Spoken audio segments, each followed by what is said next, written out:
Hi guys, I wanted to come on here and show you a little bit of a walkthrough of your writer's notebook. Now, what you can see on my screen is my writer's notebook, which looks exactly like yours, except it has a couple little things that change.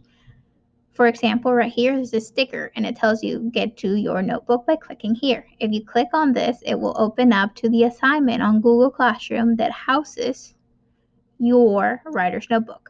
Whenever you're in Google Classroom, under My Digital Writer's Notebook Ongoing, you can find the instructions of what to do each day or each week.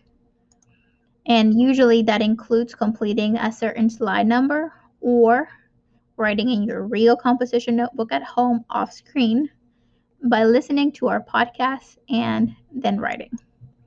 Our podcast link is linked on the assignment. It's also in our virtual classroom. And if you scroll down just a little bit, you will find the different episodes. So always pay attention that you listen to the episode that is due for that day and that you write and follow the directions that you listen on the podcast. You do not need to click listen on Spotify or anywhere else. You can listen to the podcast directly on the website. So this is where you find your notebook. Now, back to my notebook.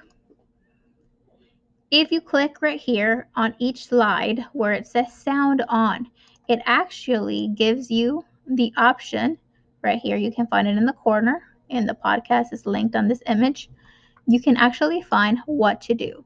So it takes you up to a new window and it tells you exactly with my voice what you're expected to complete on this slideshow or any slideshow. Going back to the cover. Also on the cover, you see where it says the Writer's Notebook podcast. If you click on this image, this is another way that you can get to the podcast. So there's many ways to listen to directions of what to do and many ways to get to the podcast. This very first slide, it's slide number 1, is your cover. And your cover on the first day that you listened and did this activity with your digital notebook, you were expected to decorate your cover with at least 5 images of things that you liked. Miss Ingram hasn't done that, so I need to get on that. Every time that you come back to your notebook, all of these tabs are actually clickable. You can get to the different topics. Every time you come to one of them, you actually get to listen to what to do on it. And that usually includes clicking on the podcast, listening on the one that matches the topic, and then you type in your entry. You need to always have a title. So the podcast of Mind Pictures will tell you what Mind Pictures are. You come back here and you write a paragraph or as much as you need to. Sometimes some tasks will be to write down lists or sentences. On your writer's notebook, you can write as much or little as you want. Your writer's notebook is a place where you get to be a creative writer, where you get to develop your ideas as a writer. So I am not grading, I repeat, I am not grading your notebook based on any rules. All I'm looking for is that you write your ideas and make the stories in your head come up to life.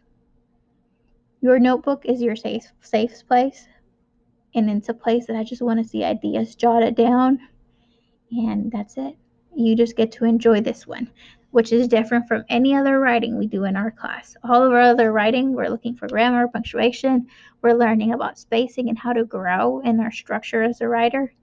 This writer's notebook is all for you to simply share your thoughts and ideas and develop all the things that are in your head that have the potential to become great stories in our world. That simple.